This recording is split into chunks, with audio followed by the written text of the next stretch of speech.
ഇങ്ങനെ 5 ജേർണലിസ്റ്റുകൾ ഉണ്ടെങ്കിൽ കേരളം നന്നാകും, ഏതൊരു നാടും നന്നാകും. ഒരു നാടിന്റെ ഭാവി, അതിന്റെ വർത്തമാനം, ഇതെല്ലാം ജേർണലിസ്റ്റുകളുടെ, മാധ്യമ പ്രവർത്തകരുടെ കൂടി വലിയൊരു കോൺട്രിബ്യൂഷനാണ്.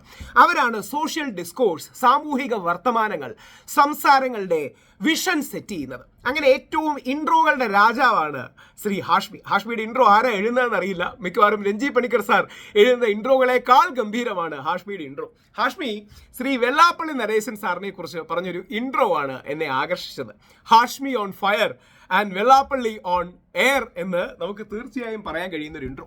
ഇതിന്റെ കാര്യം, വെള്ളാപ്പള്ളി സാറിനെ പലപ്പോഴും CPM ദുരുപയോഗം ചെയ്തു, വെള്ളാപ്പള്ളി സാർ CPM-നെ ദുരുപയോഗം ചെയ്തു. അതായത് ശ്രീ പിണറായി വിജയൻ ഒരിക്കൽ കേരളത്തിന്റെ പ്രവീൺ തൊഗാഡിയാന്നും മറ്റും പറഞ്ഞിരുന്ന ശ്രീ വെള്ളാപ്പള്ളിയെ പിന്നീട് കാറിക്കയറ്റി സഞ്ചരിച്ച് അദ്ദേഹം വർഗീയ കാർഡ് കളിക്കാൻ, CPM-ലെ ആൾക്കാർ ആലോചിക്കണം, CPM-ലെ ആൾക്കാർ ആ വർഗീയ കാർഡ് കളിക്കാൻ ശ്രമിച്ചു എന്നുള്ളത് സത്യമാണ്. പലപ്പോഴും വെള്ളാപ്പള്ളി സാറിനെതിരെയുള്ള കേസിന്റെ മെറിറ്റൊക്കെ കോടതി തീരുമാനിക്കട്ടെ, ഈ കേസുകളടക്കം മറിച്ചുകൊടുത്ത് നേരെ ശ്രീ വെള്ളാപ്പള്ളിയെ ഉപയോഗിച്ച് ഒരു തീവ്ര ഹിന്ദു കൺസോൾട്ടേഷൻ ഉണ്ടാക്കി CPM അധികാരത്തിൽ വരാൻ ശ്രമിച്ചു. ഒന്ന് ആലോചിച്ച് നോക്കണം. സോക്കോൾഡ് മതേതരത്വം പറയുന്ന പാർട്ടിയാണ്. ഇന്ന് CPM തിരിച്ചറിയുന്നുണ്ട് അവർ പറഞ്ഞതെല്ലാം തെറ്റാണ്. CPM-ന്റെ അംഗങ്ങൾ പറയുന്നുണ്ട് വെള്ളാപ്പള്ളിയുടെ വർഗീയത പ്രതിരോധിച്ചില്ല. കാര്യം വെള്ളാപ്പള്ളി സാർ ഏറ്റവും വൃത്തികെട്ട മുസ്ലിം ക്രിസ്ത്യൻ വിദ്വേഷ കമന്റ്സ് ആണ് പറഞ്ഞുകൊണ്ടിരുന്നത് എന്ന് എല്ലാവർക്കും അറിയാം. അത് വെള്ളാപ്പള്ളി സാർ മുസ്ലിം വിരോധമുള്ളതൊന്നുമല്ല, ഈ കൺസോൾട്ടേഷന് വേണ്ടി ചെയ്യുന്ന, അത് മറ്റൊരു വിഷയമാണ്. എന്നാലും നമുക്ക് ഹാഷ്മിയുടെ ഇൻട്രോ ഒന്ന് കേൾക്കാം. നേരിട്ട ജൂതവിരുദ്ധ അധിക്ഷേപങ്ങളിൽ കോർണറിംഗിൽ ആ കഥാപാത്രം കറപ്റ്റായി പോയതാണെന്ന് പിന്നീട് സാഹിത്യ ചർച്ചകൾ വന്നെങ്കിലും കഴുത്തറപ്പൻ പലിശപ്പണത്തിൽ അന്റോണിയോയുടെ നെഞ്ചിൽ നിന്നും ഉയറാത്തൊരു ഇറച്ചി അറുത്തെടുക്കുമെന്ന് കരാർ എഴുതിയ ഷൈലോക്ക് ഷേക്സ്പീരിയൻ കഥാപാത്രങ്ങളിൽ ഏറ്റവും കിരാതനായ കഥാപാത്രമാണ്. അതാർക്കും കാശ് കൊടുത്ത് വാങ്ങാൻ കഴിയുന്ന പുരസ്കാരം. എനിക്കത് വേണ്ട, ഞാനത് വാങ്ങില്ല എന്ന് രാജ്യത്തിന്റെ പരമോന്നത സിവിലിയൻ പുരസ്കാരങ്ങൾ ഏതാനും വർഷങ്ങൾക്ക് മാത്രം മുൻപ് അങ്ങേയറ്റം പുച്ഛത്തിൽ താറ്റി അധിക്ഷേപിച്ച അതേ വെള്ളാപ്പള്ളി അതേ പുരസ്കാരം ഇന്നലെ രാഷ്ട്രപതിയിൽ നിന്ന് വാങ്ങിയതാണ്. ആ നേതാവിനെ കിരാതനായ ഷൈലോക്കിനോട് ചേർത്ത് വെച്ച ധീരനായ ഒരു നേതാവുണ്ട് കേരളത്തിന്റെ, പേര് VS അച്യുതാനന്ദൻ. അടിമാലിയിലാണ് പ്രസംഗം. തടിച്ചുകൂടി നൂറുകണക്കിന് ആളുകൾക്ക് മുന്നിൽ നീട്ടിക്കുറുക്കലോടെ VS പറയുന്നുണ്ട്.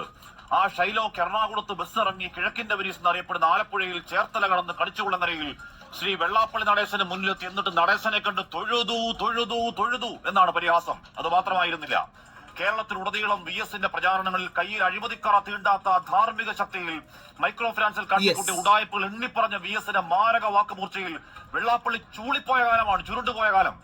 VS കിടപ്പിലായതോടെ പോരാട്ടവും കിടപ്പിലായതാണ്.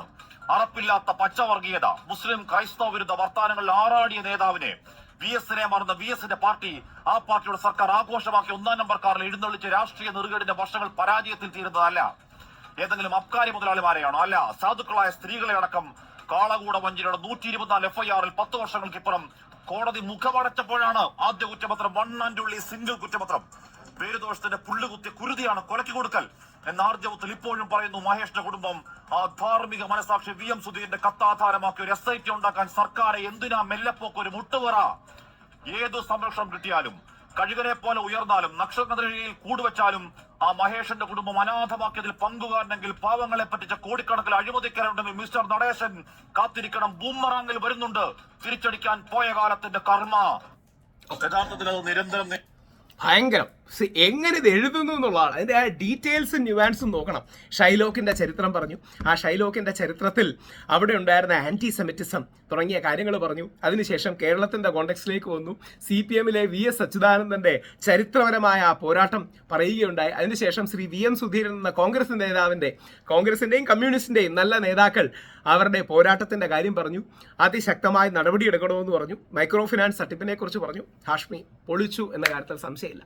പലപ്പോഴും അതിൻ്റെ പ്രത്യേകത CPM പോലെ ഒരു വർഗ ബഹുജന പ്രസ്ഥാനം, മതേതരത്വത്തിൽ ഒരിക്കലും വെള്ളം ചേർക്കില്ല എന്ന് പറയുന്ന പ്രസ്ഥാനം, ആ മതേതരത്വത്തിൽ വെള്ളം ചേർക്കില്ല എന്ന് പറയുന്ന കമ്മ്യൂണിസ്റ്റ് പ്രസ്ഥാനം ശ്രീ വെള്ളാപ്പള്ളി നരേശനെ ഉപയോഗിച്ച് കേരളം മുഴുവൻ വർഗീയത, വിശിഷ്യ ക്രിസ്ത്യൻ മുസ്ലിം വിരുദ്ധ വർഗീയത, അതിശക്തമായ അപരമത വിദ്വേഷം. ശ്രീനാരായണ ഗുരുദേവന്റെ പ്രസ്ഥാനത്തിന്റെ തലപ്പത്തിരിക്കുന്ന മനുഷ്യനാണ്. ലോക ഗുരുവായ ശ്രീനാരായണ ഗുരുദേവൻ, മതം ഏതായാലും മനുഷ്യൻ നന്നായാലും മതി എന്ന് പഠിപ്പിച്ച ശ്രീനാരായണ ഗുരുദേവന്റെ പ്രസ്ഥാനത്തിന്റെ തലപ്പത്തിരുന്ന് വൃത്തികെട്ട വർഗീയത, ഇസ്ലാമോഫോബിയ, ക്രിസ്ത്യൻ വിരുദ്ധത ഒക്കെ പറയുന്നതിന് CPM-കാർ, വിശിഷ്യ മുഖ്യമന്ത്രി പിണറായി 3.0 വരുമെന്ന് കൈയടിച്ചു. പക്ഷേ ജനങ്ങൾ ആ കുബുദ്ധി തിരിച്ചറിഞ്ഞു. അതാണ് കേരള ജനതയുടെ വിജയം. ഹാഷ്മിയെ പോലുള്ള 5 മാധ്യമപ്രവർത്തകരുണ്ടെങ്കിൽ ഏത് നാട് നന്നായി പോവും. ഹാഷ്മിക്ക് സല്യൂട്ട്.